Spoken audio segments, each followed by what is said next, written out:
So here we are with the lovely Graeme Sutherland, and we've got our coffees because this is a good space and I didn't want to go through the drive-through. So Graeme, people will know you or recognise you both from STV News and you've been in the papers as well, haven't you? Yep. And you've got a fairly huge platform on TikTok. I know you're on Instagram as well, and I'll tag you in this anyway, but your biggest platform is on TikTok. Yep.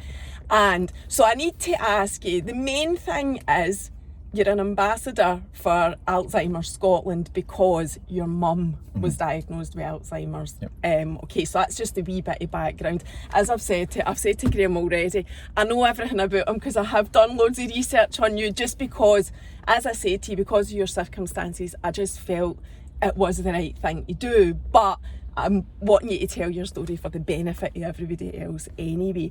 But also, I know that you're a model. Very handsome, very gorgeous, very apt for the role. Do you mind if I ask you about that further, as well? Because that's part of who you are. Yep. Did the modelling come with or before? Like, so just before we talk about the Alzheimer's and things, how did it start? Was it that, or was it the Alzheimer's? It was Alzheimer's first. So it was TikTok once the following went up, it was kind of from that. So you became a model from... Did you? Did you? I didn't know that. So I haven't done that much research then because I didn't know that. And then now I do it. It's weird. It's still weird to say that. I don't like saying modelling. I know it's probably because it's probably got a certain image attached to it or stereotype. Just because that's not, like, people who know me from ages ago would think that's not something I'd ever do. But you just... Yeah, because I was very, very quiet when I was younger. I know. And quite recent, actually. I was really quiet. Aye. So, how long have you been doing the social media for? Just over 2 years now, I think, like everyone else, started lockdown. So you'll only have been doing the modelling then for what? Just a year in June there. Right, okay. So I didn't know that, so that's good to know. So it started off then with the Alzheimer's, so we'll go back to that. So that was how obviously I discovered you. I saw one of your videos. I can't remember if it was TikTok or Instagram. I'm sure it would have been TikTok actually. And I have seen you on STV News. So the reason that all of that came about was because your mum was diagnosed with Alzheimer's. So tell us the story. Oh, and it's probably worth saying you lost your dad. Yeah. As well, because that actually. So tell us the story. That ties in with it. Yeah, but I don't really. Well, I don't not want to speak about my dad, but I just never get a chance to because it's all about mum really. So it kind of started 2012. Well, speak about your dad. Tell us the story. So like 2012, my dad was absolutely fine. Fell in the shower one day. That's normal, you think some people fall in the shower, but then he came to pick me up to take me for an exam, but we were up in Fife for the week. And what type of exam? School? I was at uni at the time. Alright, okay. And he lost his way home. He couldn't find his way home when he would drive me home, which at the time I thought was a bit strange, but didn't think anything of it. But then he was getting tests, and then we were told he had a brain tumour, just out of the blue. So I think we get told that in October. And he passed away in April, so it was very quick. And from that, my mum they said she had depression, because that's normal. So it's coming up for the 10-year anniversary of losing your dad, is that right? Yeah, it'll be 10 years this year, April this year, already, which is crazy. So I was only like 21 then. I know 10 years goes by in a flash. The older you get, the more, as the decades go past, the more and more you think that. But yeah, and then she got depression from that, which we thought was normal. And she was acting strange, getting skinny, but they're all like symptoms of depression, what you'd expect if somebody just lost a husband. So we didn't really think anything of it. And she was getting therapy at the time.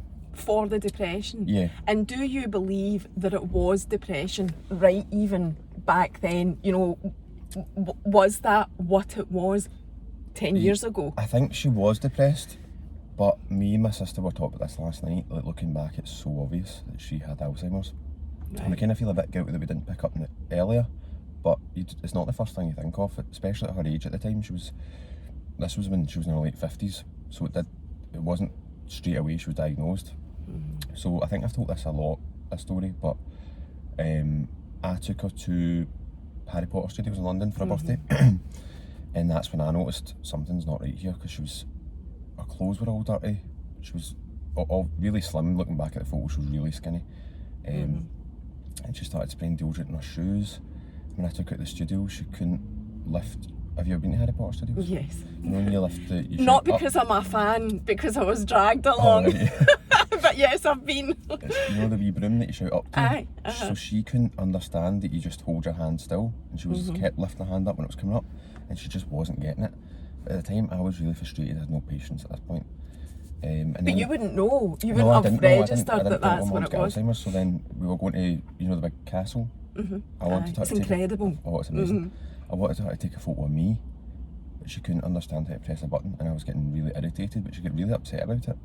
So when we get back, I was saying to my sister, something is not right here.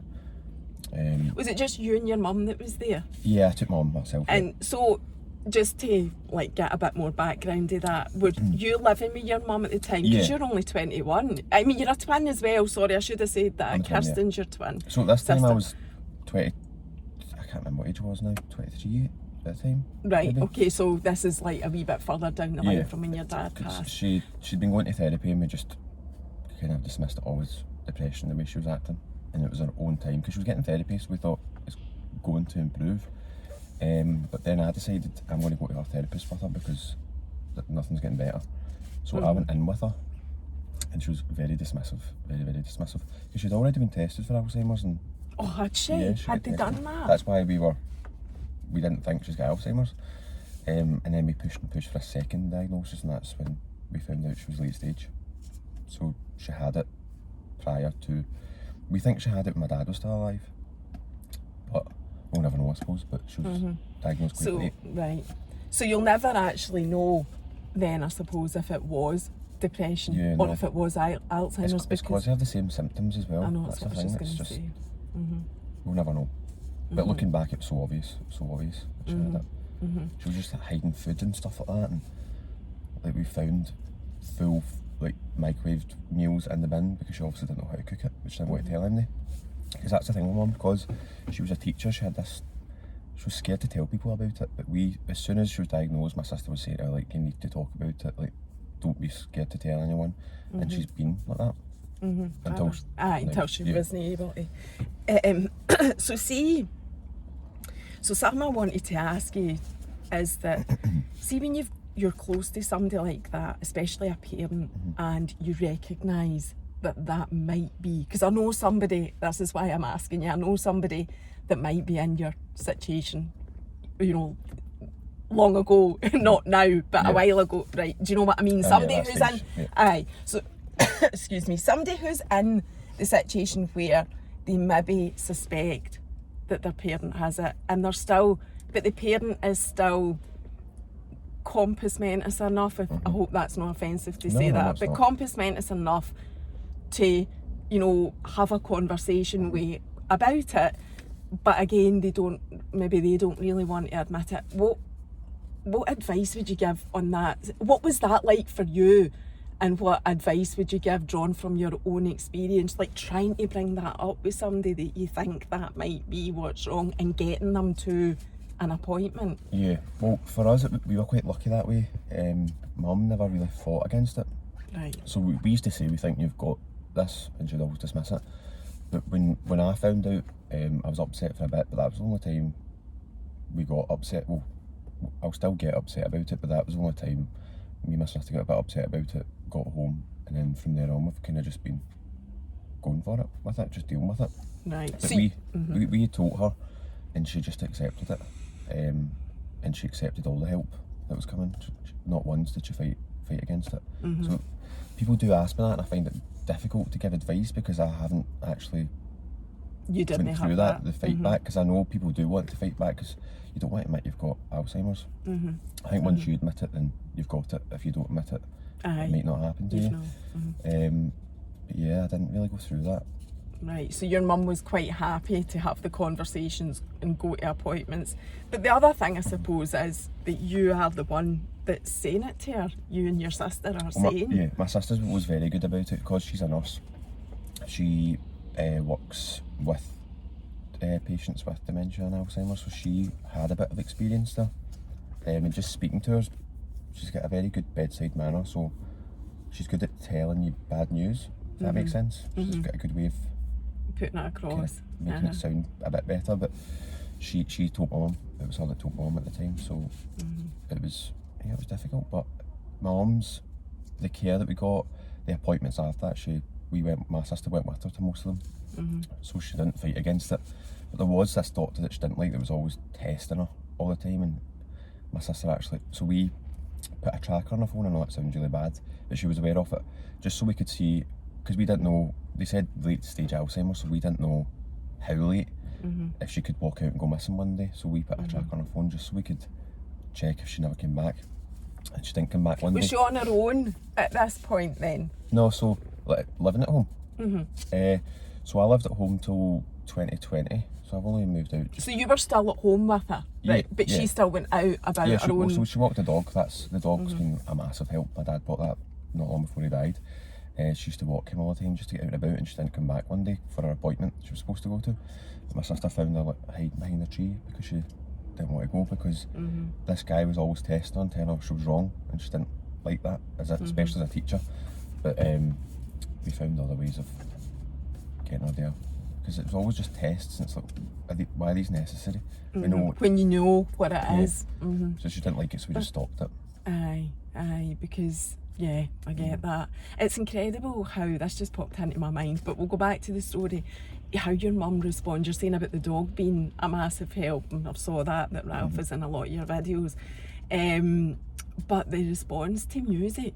I know, it's amazing. How incredible is that? It's strange. She doesn't remember basic things, but she can remember a tune. And the words. Years ago. Aye. Well, she even knows Ed Sheeran, which is quite recent, I suppose. Aye. But do you know, I was thinking about that. That just shows you the actual impact. Like, putting Alzheimer's aside, the impact of music on the brain. And like mental health. That's what that tells me, you know. It's just incredible. Did the specialists say that is something that patients can respond to, or is it quite unusual? Alright, they call it music therapy. Alright, so that is the link then. That is the known link. Aye, so sorry, getting back to your story, I just had to say that because it is quite incredible. Getting back to your story, so your mum was diagnosed, you were still at home, because I know you're not at home now, I know your mum's not at home either, so how did things progress? So it was quite slow for a while, so when I get to late stage, you automatically think, God, she's got like a year left. I know, it's quite that's what I thought when you said it. It's just because it's early onset, late stage, because she was of an age, it's called early onset, because she was under, I always get the dates confused, I think she was about 60, or just before her 60th birthday when she was diagnosed, which is really young back then, but now doing this on TikTok, the amount of people who's the age that's scary. People are like in their 40s and stuff like that. And it's not unusual now to find somebody younger, but what's I saying there? Talking about the how it progressed. So your mum was before she was 60. So it's 8 years in total that... It'll be 8 years this year, Aye. She was diagnosed with it, so I don't know how long she's had it for, but it was quite normal for a while. And then we started to require carers, which was a nightmare. I know, because again, I've got a wee bit of knowledge on that as well, because it's just so... It's money. It's down to budgets. Money, So the first carers we got, Mum was very accepting to it, which was good. This was like maybe a year on. It was quite quick. We got the carers in. My sister got that all sorted. And was Kirsten still at home? Were the both of you still at home at that point? Yeah. So my sister's never left. She's still in the family home. She's taken over. She never left, so she was there till Mum left for the care home. Which was just at the end of last year. Wasn't it? October, no, so not that October there, but just over a year. Right, okay. About a year she's been there. Right. And these carers, so the first time the carers came in, my sister had went on holiday, so it was me that was dealing with them, and I'm like, okay, I was like a mute back then, like it was very bad. I could hardly speak. I had like severe social anxiety and all that. So these strangers came into my house. It was quite daunting for me, but they were awful. They were so rude. They would leave like wet towels in their bed, and when I asked them, can you not do that, they were saying it's not their job. And they were arguing with me in my kitchen. I'm like, who are these people? So we get rid of them because they were awful. And then another terrible firm, I don't even remember their names, came in. And they'd come in to tuck her in about 5:30. I'm like, what are you doing here? Not during 8 o'clock. Like, we were just passing. I'm like, no. And I'm like, if I'm not home, is that what they're going to do with my mum? Just stick her in bed at 5:30? And she was very capable. But one of my best friends' mum owns a care company in where I lived in Erskine. And we went with them, and it completely changed. It was amazing after that. So you're with a private care company? They were at the time. Well, we're not anymore because she's in a care home, but we were with, yeah. And was that funded by the government, or did you have to fund it yourself? So it was funded by my mum until she hit 65, because you don't get, I don't know what it's like now, but you didn't get funding because you had to be over 65. Well, that's interesting you saying that, because I googled what the average age for diagnosis for Alzheimer's is, and it says on Google over 65. But it's funny how it says that in Google, and the actual entitlement for care is 65, but you've just told me there's people that are getting diagnosed young, age 40. I don't know if it's still the same, but at the time she wasn't entitled to it because of her age. I'm like, you've either got it or you don't. There's no, it doesn't matter what age you are. But then when she hit 65, then she got help. Because I know that was a challenge for you, the actual care before, as in getting support for it, not the caring for your mum, because you and your sister have done that the whole time, but getting the support for it was a challenge. I can't remember what I was going to say there. I've just lost my train of thought. What I was going to say about the care, but you're now getting, or you did then get support for it. And right, so how did it go from there? You got the right carers in place, and that was working for you? Yep, so it started, they came in the morning to give her a wash, change her, and then at night to tuck her in. So it was like 2.5 hours, wasn't like the whole day she was in, so we were still caring for her at the time. So my sister would work night shifts, and that means when I come home from work, because I used to work in Bishopbriggs, so I'd drive all the way to Erskine and back, I'd get home about 6 o'clock. My sister would leave at 7, so it would be like a switch over. So there was always usually somebody in the house. So you were both working full time? Yep. And caring for your mum, with a tiny wee bit of support, really? Yeah. She'd always said to us though, she didn't want us to give up our jobs or to stop being out because of her. She always said that to us. I'm not surprised at that. As a mum myself, I just knew that wouldn't be the case. But then you can say that, it's like, don't get me a gift for Christmas, you still do it. That kind of thing. I know it's a very, very difficult situation for anybody that's in it, and I know, I don't know because I don't have somebody close to me that does have dementia or Alzheimer's, but I know exactly how you must be feeling, because there's lots of things that you can relate to in life like that, where you just feel this overpowering sense of loyalty and commitment and whatever, and that comes across in abundance. But you know that, like, I know that you know that because you've got a huge following on TikTok, and I can see through the comments that everybody's saying that to you. Yeah, they're 99% all supportive. Yeah. You get the odd person, as you do. I know. I saw that. I saw somebody saying, loads of people do this, but they don't share it on social media. Yeah. And do you know what? I've responded to a few of them, because sometimes I just like, you know what, that's not But that's exactly the problem. That's why hardly any of us, until you came on the scene, knew anything about it or understood it, because I've learned stuff for you.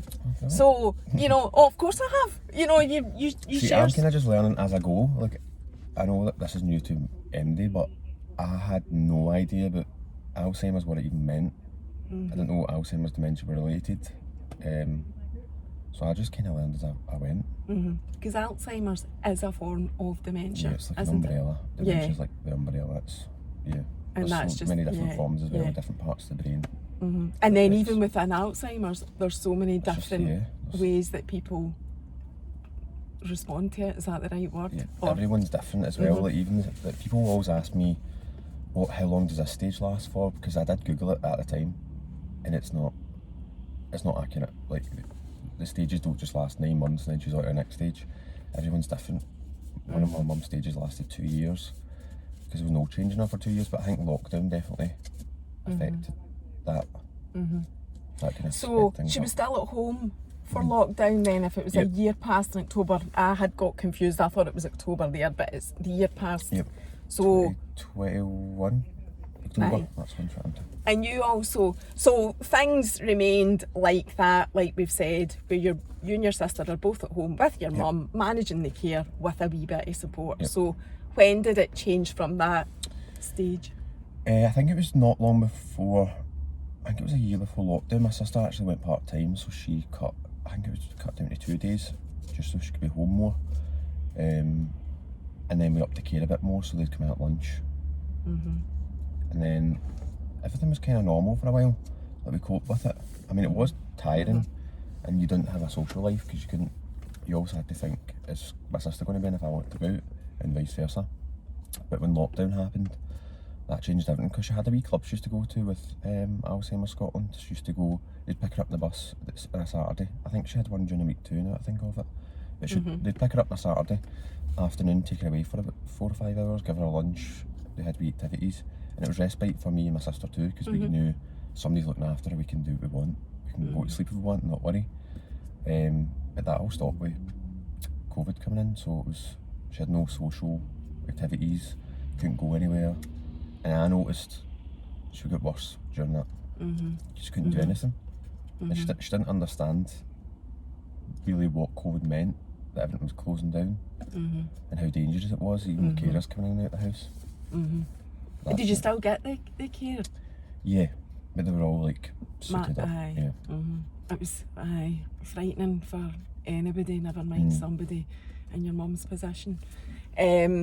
So the next stage then, where, and I know the whole, like your mum going into the care home was a big thing for you, and it's a big thing for, again, anybody in that position with somebody close to you, because you you tell the story. So I had moved out in I keep forgetting what year it is, 2020 I think, end of 2020. Oh, that's right, because you've got your own place now. I meant to so say I that, moved Simby. out like just under a year before she'd moved into a care home. So you moved out in lockdown as well then? Yeah, right, yeah. Aye. So me and my sister, because of the environment we were living in, it was very stressful, and we were not getting on at all. Especially as twins, we've always bickered. But she and I decided that what's best for us to have some sort of life is that I move out into my own space, and she's got a long-term boyfriend. He move in, because obviously if I lived there and he lived there, it would be a bit strange. And that was a deal. And she had carers in place, and I mean, it made her ill. It made her really ill, because Oh, I it was would just imagine. her. And she took over, so we used to have like cameras, so one in the room, one in the living room, so we could not like spy on her, but if she got up, we could check the camera and be like sit down, because she would get upset and walk about, and just to make sure she's still in bed. But it becomes so addictive, and my sister noticed that when she took over from it, that you just check it all the time. You wake up, check it. You're going to the shops, you check it. You're just obsessed with making sure she's okay. It's just you can't not think about it. Because you'd be worried. Yeah, that is all it is. You're just constantly. She is your every thought, really. Now it's not as bad, because I know she's safe. Like, even now, I'm going up to see her today. But my sister got really ill with it, because it was hard, and I was saying to her, like, I think it's time. They both discussed it, even with my brother. Well, she did. At what point can we not provide the care that she needs anymore? And is it more of a selfish thing that we want her to be at home for us not feeling guilty about it? And that's what we decided. We'll look for somewhere, and because we knew there was waiting lists. So my sister done her research. She knows all about that kind of thing. Now, that is good that you had your sister who was in that profession. And we both visited all different care homes to kind of get a look at it and see if we feel comfortable with it. And that's how we found the one she's in now. And then when she eventually went, I mean, it was really difficult. I still do feel guilty when I leave her, but we knew it was for the best. But my sister still feels guilty as well. She stays up for long periods of time. It's like, when she first moved into the care home, I think my sister was up every day. She just couldn't let go of, she's not at home anymore. But that was the thing, it was more of a selfish thing keeping her at home for us when we knew we couldn't give her what she needed at home anymore. Because now she's brilliant in there, she interacts with the other residents there, the carers all speak to her. At home she was just sitting in front of a TV, so it wasn't really a quality of life for her. So it was we eventually decided to do it, and it's in long term now it's been the best thing for her. Yeah, absolutely. And did you struggle to get her into the care home? Was that a battle? Like going, I know you're saying your sister was in the profession, she did loads of work on research and whatever, but was it easy enough to make that transition from home in terms of support? For my mum, like for all of you? Aye. Well, it's just, I don't really want to say what it is, but it's not that far away from here. No, you don't need. So it's like 10 minutes up the road for me, so it's close to me as opposed to Erskine's. Is your sister still in Erskine then? Because she's in the house, right? It was kind of easier for me because I had no longer lived at home, so when I first moved out, I went through what my sister went through when she moved into the care home, the guilt of not seeing her every day, worrying about her. So my sister it was worse for her because I already kind of had that break. So my sister was up every day all the time. But my mum, I don't think she really knew at that point what was going on. We told her she was moving into a flat and she's from Bridgeton, or Brigton. Is that where your mum's that's where she's from. So we said that's where she was moving back into her old flat. And she's not that far. She's not far at all, no. And that's what she thinks. She thinks that's her flat. So it was easier for her because she was unaware. I think the harder bit was getting used to the new carers because she was used to the ones that came to the house. But they've been amazing. And she's like best pals with them all now. So, but it was just that period. It was mainly my sister that struggled with that transition. For me, it was just more that my mum's not at home now. That's what it was. But I still do feel guilty leaving her. Aye, no, I know, because she's your mum, and you know, I know that you've said recently as well that she now doesn't know who you are, because you've put a video on of that. And I know you call her Linda because it's less confusing. I totally get that, because when you were calling her mum, she was getting that. Yeah, because when we first moved into the care home, she was, even before she moved into the care home, she was crying all the time, like constantly. There was no let up for it at all. Even if you took her out, she'd cry. So from then I just started calling her Linda because I didn't want anything to add to that. I think my sister still calls her mum now and then, but I think she recognises my sister more. I don't know why. I think she's been around her more. But I think Linda's just easier to avoid. I mean, I'll call her mum to people, but with her it's just automatic calling her Linda now. And I think now, I mean, you tell me, now it's all about, what is it all about now? Keep her happy? Yep. That's... Just keep her happy, just give her some sort of quality of life where we can, because I don't know, I think a lot of people with Alzheimer's or dementia, it's not that disease, it's usually like pneumonia or other things, because they're quite susceptible to picking up illnesses. The immune system's weakened. So just to keep her healthy, happy, enjoy the time we have left, really. Yeah, and you take her out, and so is it easy enough to, you know, drive her places and whatever? Yep, so we've got a mobility car for her, but if I would take her in my car, she's still got the muscle memory, is that what you call it? She remembers how to get in and out of the car. Alright, aye. We used to always go out. So I'll just like turn her around, she'll sit down, tuck her in, and that'll be tuck her in, clip her in. So she's fine that way. But she can still walk, but very slow. You need to hold her hands, and we've got a wheelchair for her. So you just use the wheelchair, take her out in the wheelchair, aye. See you out with her all the time. So, aye, that's good. I try and do it, well, I work Monday to Friday, so especially when it's dark nights, I can only really take her out to weekends just now. So I would use one of my days of the weekend to take her out. That's what I'm doing today.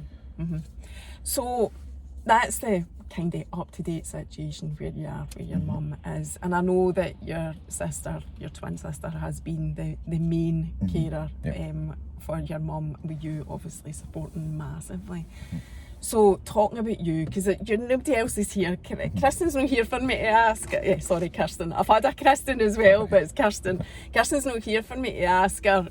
So I can only ask you, because you're here. You're the face of social media for the Alzheimer's situation, and putting everything out there. So I'm going to obviously ask you about your mental health, because you have been, and you're important as well, you have been open about that. Yep. And even with us speaking, I've been speaking to you for over 3 months now, and when I first spoke to you, things were busy, but then you came back to me and you openly said, I have been struggling a wee bit, and I saw that on your social media as well. So I think it's really important that we talk about that as well, because that's another massive factor to any family with, anybody with any type of degenerative or any illness, anything like that. Yeah.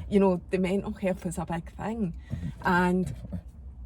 it'd be good to know that there was actually support for you. I don't know if there was, but it'd be good to know that there was. What has that been like? Because I know you've said as well, I just want to cuddle you, Graeme, honestly. I feel like your mom. You said that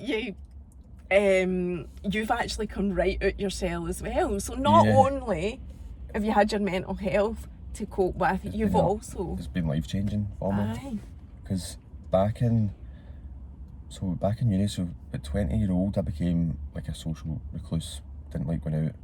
I was like uncomfortably awkward around people, especially groups. Still now in groups I'll be quieter, but I can speak to people now. I never used to be able to speak to people. I'll just sit there as a mute. I mean, I used to get my mum to hand my CVs in for me and stuff like that. That's how bad it was, which is really embarrassing now. So this was, no, but at least you can talk about it. But this was even before she was diagnosed then. This was you as a person before this happened. I get called Shadow when I was younger, which I thought was a cool name back then, but now I realise how offensive it is.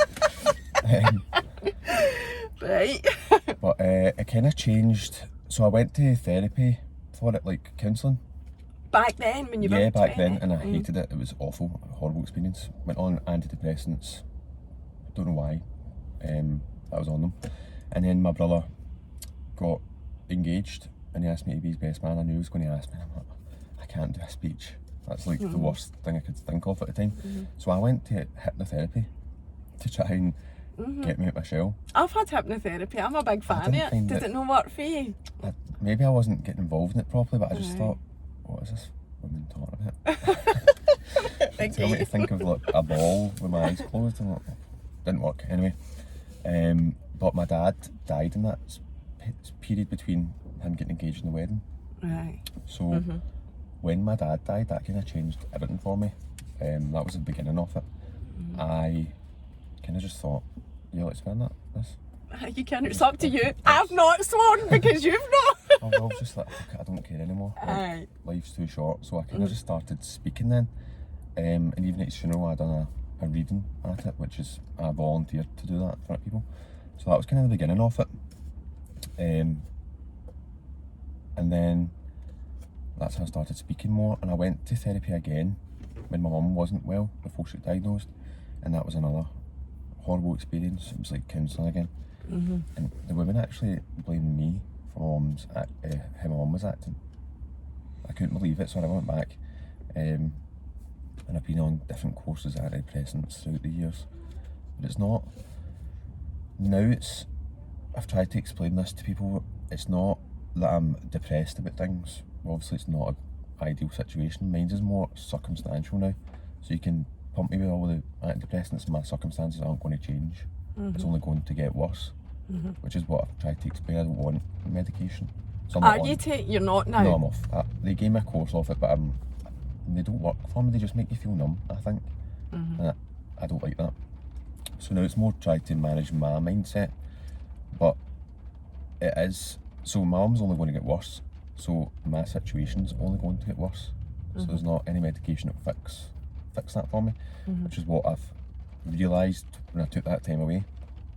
Because I'll sit for some days just not want to speak to anyone, don't want to reply to messages, and just kind of like crawl into like a wee, not a wee ball, it just You go withdraw. into yourself. Yeah, just withdraw from everyone.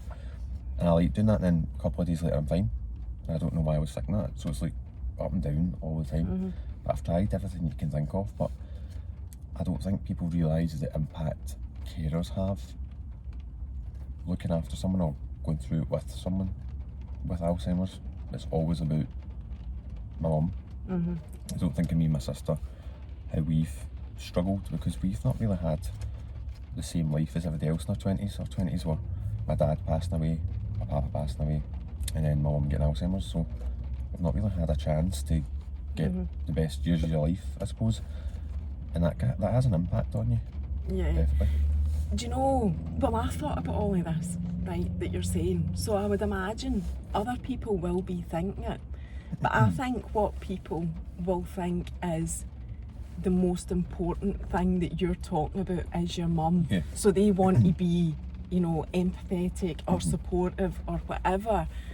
But it was, I mean, I said to you, I'm just checking the time there and we have got loads of time to talk about this. I did say to you, I do want to talk about you and your mental health as well, because you do matter. And for me, coming here today, yeah, it was to get the message out there about your mum, because you've done amazing work for Alzheimer Scotland, and I'm sure they say that as well, because you're an ambassador for them. But for me, there was a really big thing around you and, you know, supporting you and your mental health and whatever. And I think it's also a really good thing if you can go out there with your story about what you've just said, about how massively it impacts on the family, and the fact that you and Kirsten were only, you know, in your early 20s when your mum was diagnosed. You're right, you've lived, you're right, you know, I'm not going to say, oh, but all this or whatever. You're right, you've lived your life completely differently in your 20s to most other people in their 20s and your friends and whatever. It's not exclusive to you, there are people in your shoes, but you're right in what you're saying.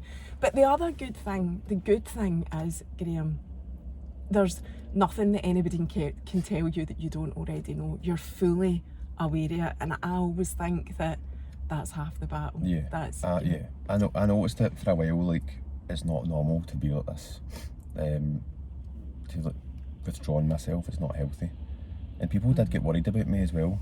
I think people were worried about it for a wee while. Sometimes it is good to take time away. Yeah, and time I enjoy out. So it. don't I like beat time to myself. Well, exactly. Well, I of love course, myself. do it then. If you enjoy it, why would you not do it? Of course, you should do it. Don't beat yourself up about that either. No, but then it's got the other side of it. Sometimes I want to go out and speak to people. I want to go out, but see, at this age as well, it's very difficult because everyone's getting married, getting babies. They're busy with life, so I don't ever. I kind of used to not kind of be jealous of my friends, not resent. That's not a good word, resent, but I was kind of jealous they had a life and I didn't, and they didn't understand my situation. I don't even think they really fully grasp it now. But I used to kind of resent it, be a bit annoyed. Why aren't they asking me? Why aren't they checking on me? But I realised they've all got their own life, so I can't think that way anymore. Like, they're all busy. They can't just babysit me. So that's one side of it where I do want to go out, but not everyone's busy. But have you had therapy on that? Like coping with that? I've been offered it, but I don't. From the last two experiences, I don't want it. It wasn't beneficial to me at all. So all of this, like getting to the stage that you're at, have you done that yourself? Have you worked on yourself to get to, you know, everything that you're saying to me, you realise now? I've been on antidepressants. I've got a few courses of them, different ones, but I just they don't do anything for me. They don't work for me at all. So I've kind of went cold turkey most of the time, which I know you're not supposed to do, but it's more my mindset, I think, that I've learned that's what I need to sort out. And what have you been doing to work on it? Because you're speaking very positively now. Yeah, I feel good now. Like before, like November, December, that's when I didn't feel good at all. I think it was just the stress of that period as well. I hate the run up to Christmas. Period. Do you know? I know you've been saying that in your other videos, that there's another side to it, but that guy, I hate Christmas and New Year. No, and I get that.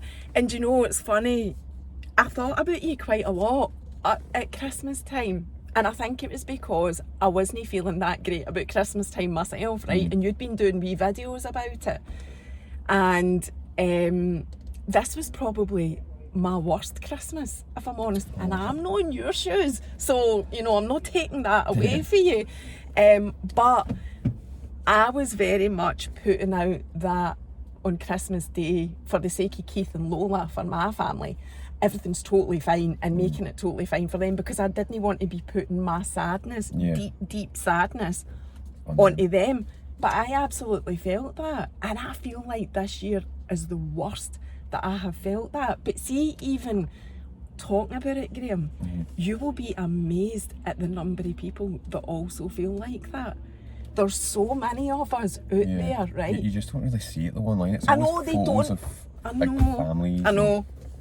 But that is bullshit. So I'm swearing now. That is bullshit. Because see, when you speak to people about it, or even if you open up to people, friends or people that you're just chatting to, 9 times out of 10, that adult's feeling like that as well, because they've either had a loss, or, you know, something horrific has happened in their life that, for whatever reason, because Christmas is played out as this happy family scenario, it makes everybody feel like shit. Because there's either somebody missing, or their life isn't like that. So as much as, see, for me, I like the build up to Christmas, the build-up's good, my Christmas decorations and taking the rain out and doing whatever you're doing. But see, actual Christmas Day, get it in the bin, man. That's a horrible day. I know, I mean, this year was a bit better for me because I could see Mum this year. The past 2 years I've not. So 2020, I think it was that when COVID happened? Yeah, March 2020. So this is when I had just moved out. So I moved out in October. No, I think I actually moved in November-ish. But I was spending Christmas with Mum and my sister in her house because she was still at home at this time. But I went and got all the... So we thought she had it, and at this time my mum couldn't really...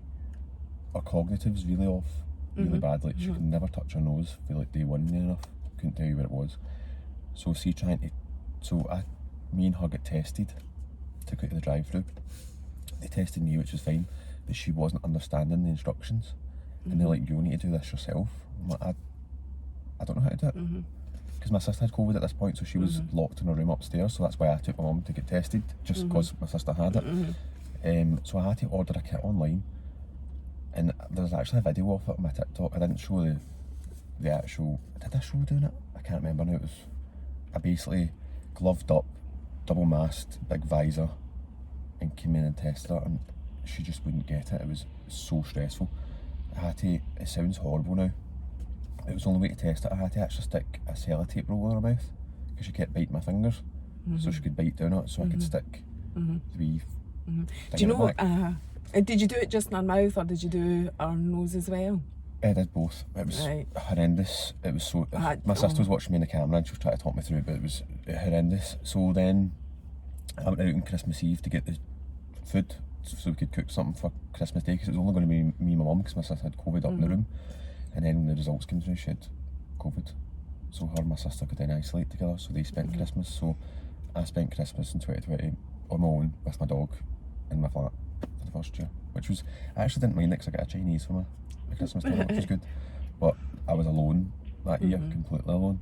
So I got tested on Christmas Day, which was great. I was negative, but I drove to my mum's house. I don't think you're allowed to do that then, but I did it anyway, just to see her through the window for 10 minutes. But at least you got to see her, and I think there was loads of people doing things like that in extreme circumstances. So and then it's history now. Last year the care home closed because of COVID, so I got to go to the window for 5 minutes to see her, which was quite upset. So it wasn't really for long. But then this year it was good to just go in the care home, give her presents, take her out, spend the day with her. So that's why it was better for me this year. But I don't like Christmas. It's not a good time. No, and you're not alone. And even although social media plays a very different picture, or puts out a very different picture, it's not true. It really isn't true. So please You know, don't beat yourself up about that. Are you feeling better now that Christmas is all over? I love this time of year. Yeah, I think I'm one of the very few people, just because I'm so happy that Christmas Yeah, I feel like I like when things go back to Saturday. normal so I can start getting into some sort of routine. And I always feel like I've got good intentions at the start of the year, so.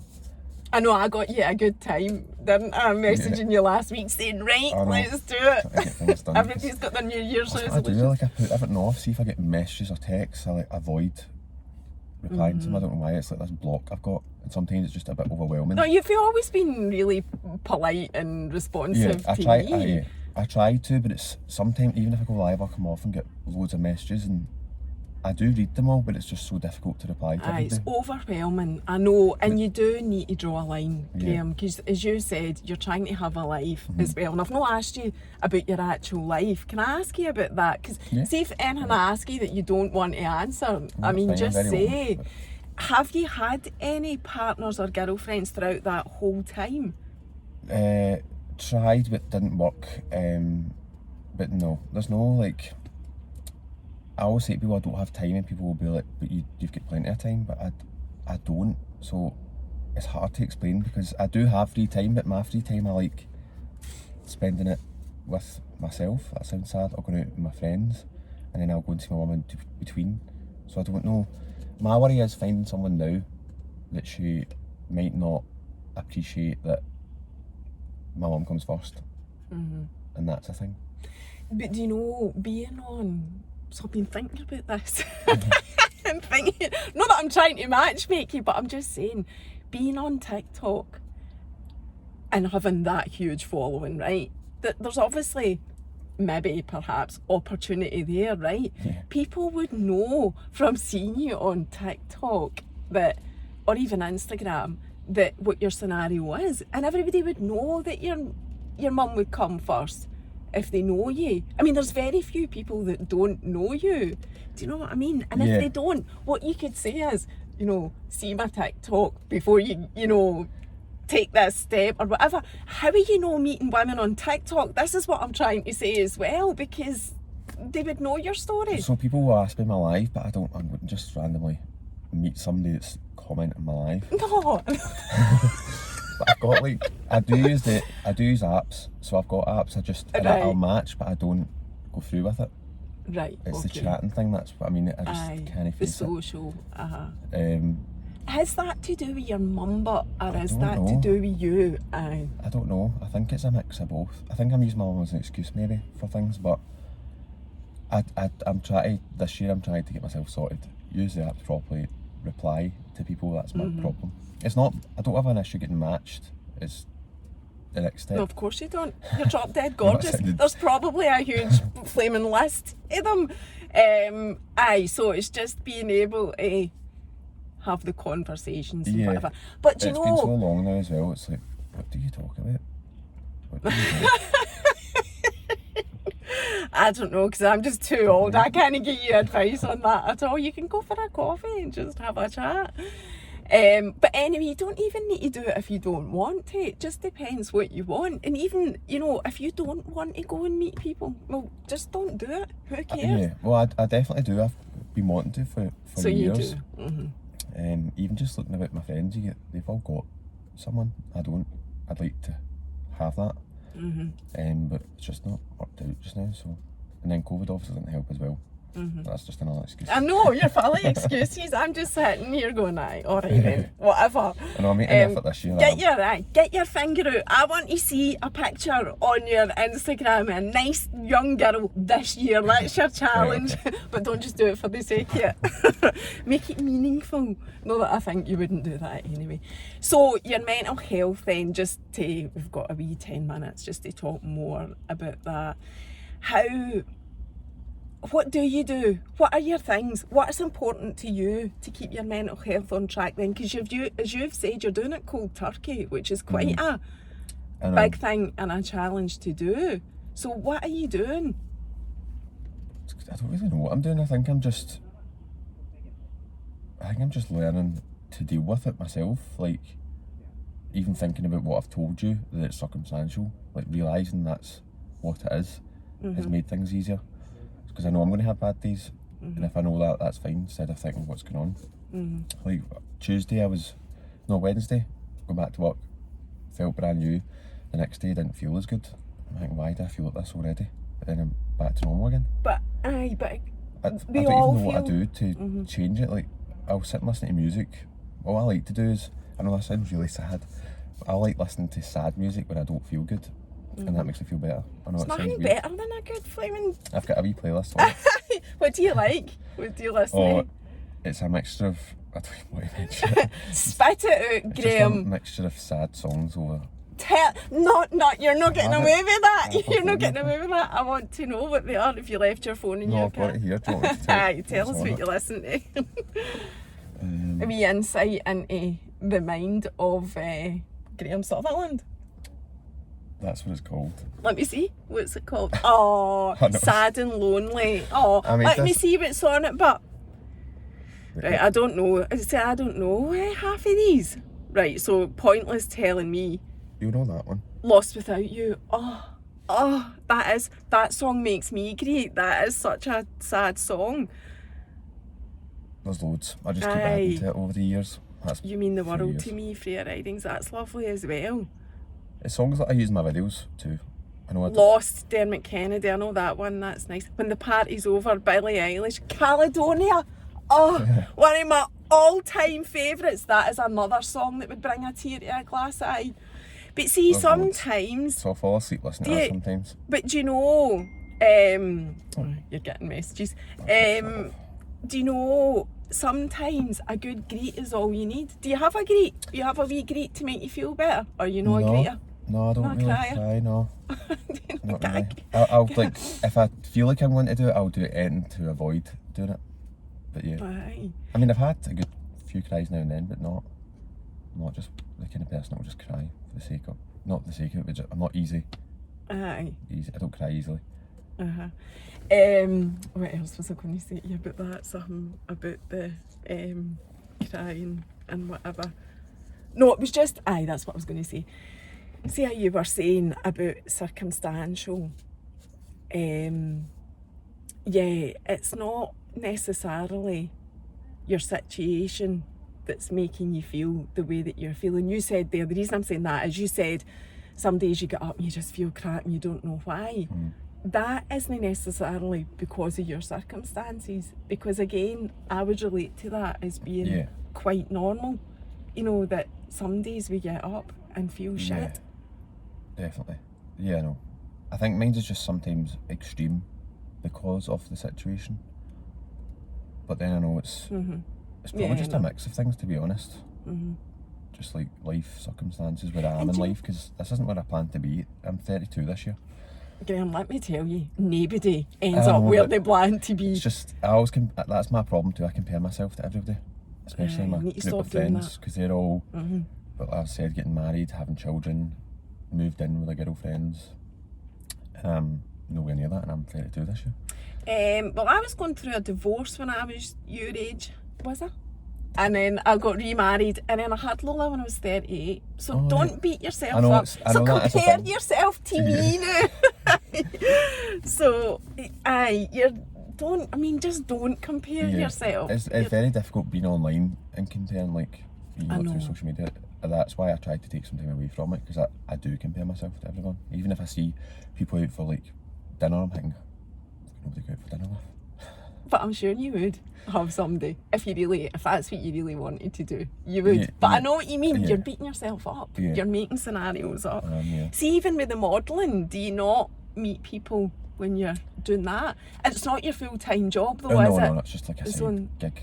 On the side. It's just like you'll get offered, so they'll put your name forward for jobs. Sometimes you get them, sometimes you don't. But it could be free 1 month and nothing the next month. So it's just quite sporadic. So it's not something I could do full-time, unless it obviously took off. But would you do it if it took off? Would you be I don't know, into that? I don't see myself as a model. Like, I mean, if you look at my Instagram, you'll see pictures before I got a beard, and it wasn't a good sight. I saw you pictures with pure peroxide blonde hair. Well, that was lockdown. I bleached it all, then I shaved it off because I went running, and I heard these wee guys saying, "Look at the state of his hair."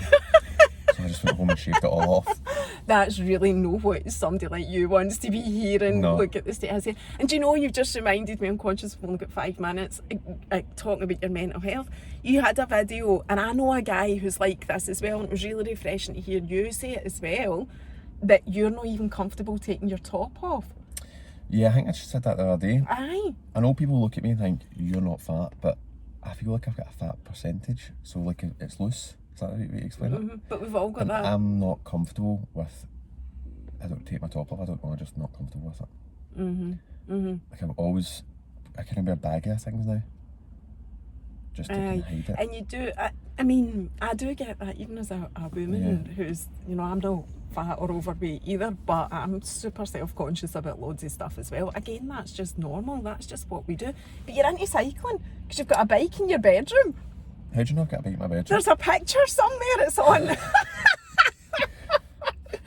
I haven't been in your bedroom, but I saw a picture. There's a picture or there's a video. Now, I know I'm psychic, but my psychic abilities aren't that good. I don't remember any video or picture. That's how. Is there a bike in your bedroom? Am I right? Yeah. Right. Oh, is it in the background of one of my videos? Aye. Right, I thought I made a video. No. I didn't even realise that, but I bought a bike in May thinking I'll cycle to work every day. I've done it twice. Right. Oh. So I'm going to try and do it. And bikes are like gold dust as well. Yeah, Raj, get out and get on that bike. I had good intentions, that's what I always do. Like, it always starts good and it falls off quite quickly. Aye. Do you know as well, I know what it was. Thank God I've remembered this, because you're making me paranoid. How did I know about that bike in your bedroom? See, when you went to the Scottish Influencer Awards, and we forgot to mention that you were nominated for, what category was it? Inspiration, the Inspiration Award for the Scottish Influencer Awards, which was incredible. Yeah, totally deserved. Aye. Shortlisted. But you did a transition reel. Oh, right. Or TikTok, and it was in your living room, so you were looking scruffy. Could you see in the background?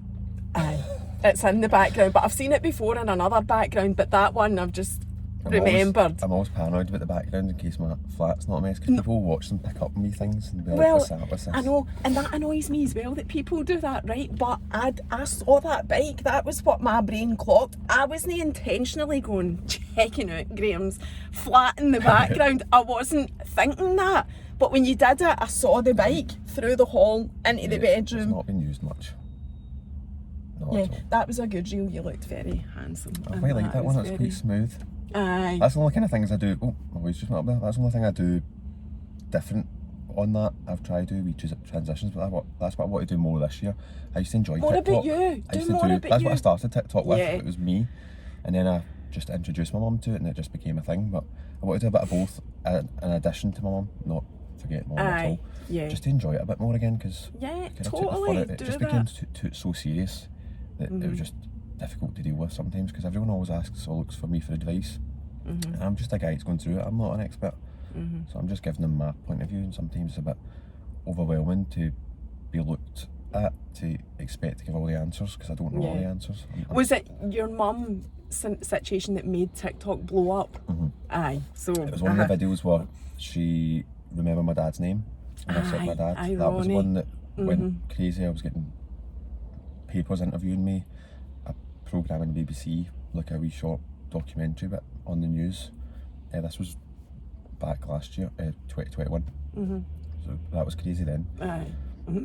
But no, absolutely, you should take full advantage of that and start putting yourself on it more. You deserve it. Aye. And you'll not be single for long. Hopefully. Take your old mom's word for it. Well, no, your old mom, but you know what I mean.